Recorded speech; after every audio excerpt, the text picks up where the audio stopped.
Hello, welcome back to Cor Deo Online, and it's the first day of another lockdown.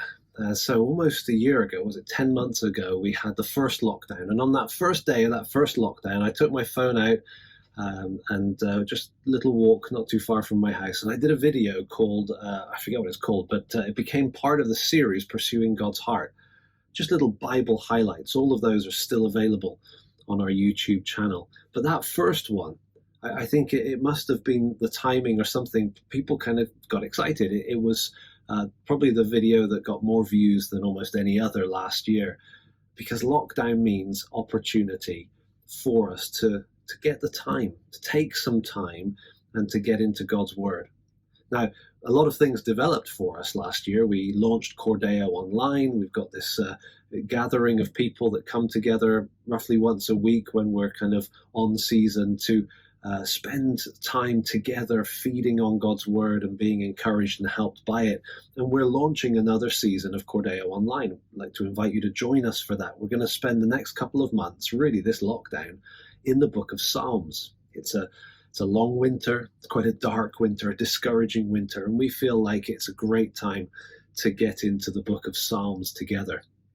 At the same time, I'm launching a series of Pursuing God's Heart Yourself videos. We did a few of these back before Christmas. I forget the order now, but there was Ruth, there was Jonah, there was Titus, and now we're going to do a series in Psalms. It's a series where we look at these 7 principles, 7 kind of helpful principles to keep in mind as you feed yourself from God's Word.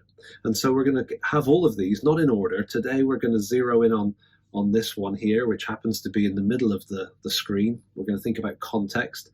But really what we're going to do is just take these next few days to look at the first few Psalms. We won't look at Psalms 1 and 2. We're going to save those for Cor Deo Online. And so if you want to join us for that, just join the mailing list. It's in the link, the information below. Click on that link. You get on the mailing list. We'll send you an invitation if you want to be part of either attending those gatherings or having access to the recordings. You can do all of that once you're on the mailing list. Whether you do that or not, these videos will be available on the channel. So please do join us either just with this series or through the online season as well by joining the mailing list. But we're going to jump in and just look at the first few Psalms, starting Psalm 3.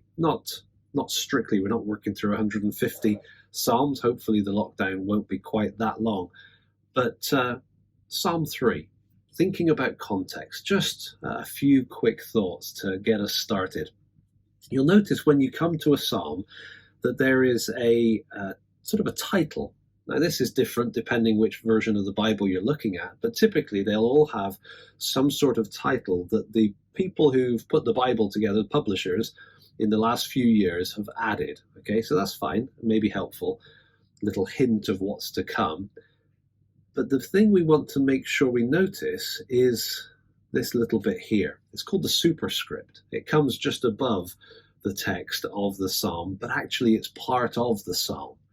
People tend to confuse the two and think that it's been added later. No, this is part of the original biblical text, so we want to notice it. This one here, Psalm 3, says a Psalm of David. That's not unusual. I think 73 of the Psalms say a Psalm of David. But then it gives us a historical setting, a reference, when he fled from Absalom, his son. There's not many that actually give us a specific situation in the life of the writer. But when they do, it's really, really helpful. It gives us the context for what we're going to read.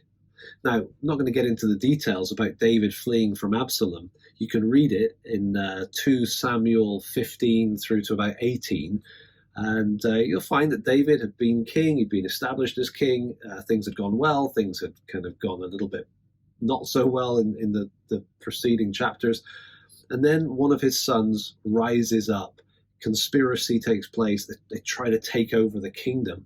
And suddenly David, who had been king and had been so successful, is now on the run from his son in the wilderness, his life under threat.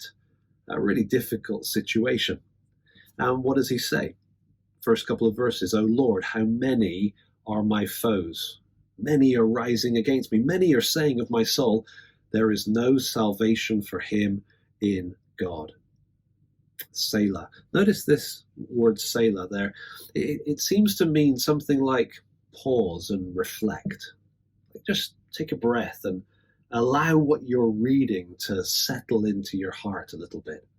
Here's King David surrounded by enemies who are against him. And what are they saying? They are saying there is no salvation for him in God. There's no salvation. So what does David say in response? He says, but you, O Lord, are a shield about me, my glory, the lifter of my head. I cried aloud to the Lord, and he answered me from his holy hill. David is recognizing that actually, no, God is there for him. God is there. He's answering his prayers. What prayer is he referring to? Well, maybe verse 5, he says, I lay down and slept. I woke again, for the Lord sustained me.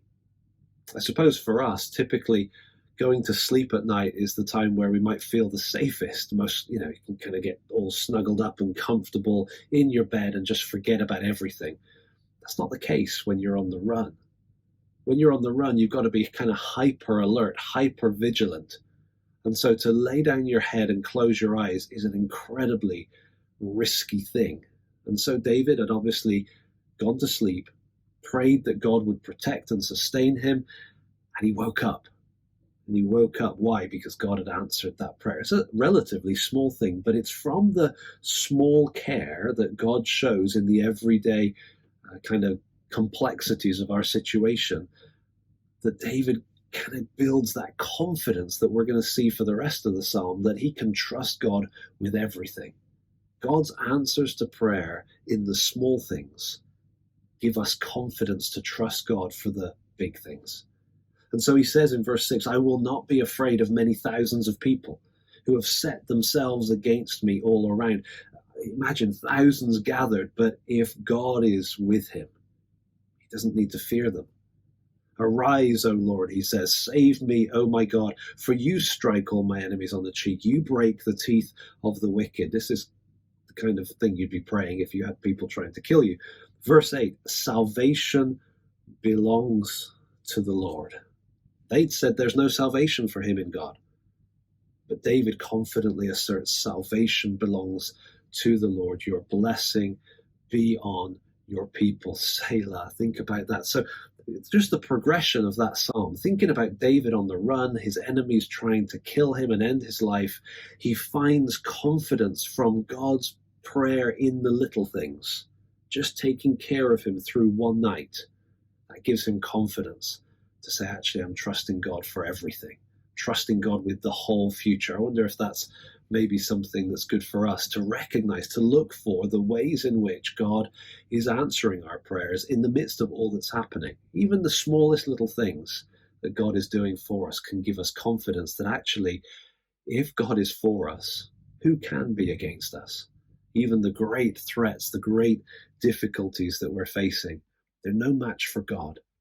Well, there we have it, Psalm 3. There's plenty more in the book of Psalms, and I just invite you to dive in, jump into the book of Psalms, and let's spend these next days in pursuing God's heart yourself, and then the next weeks, if you're able to join us for the Cor Deo Online season, as we spend some time in the book of Psalms, lifting our hearts to God using this wonderful book that he's given to us to draw us into that emotional reality of relationship with him, of praying to him, of trusting him, of crying out to him, all the kind of things that we probably need to be doing during this tough season. Thank you for joining me, and I look forward to looking more at the Psalms together in the coming weeks.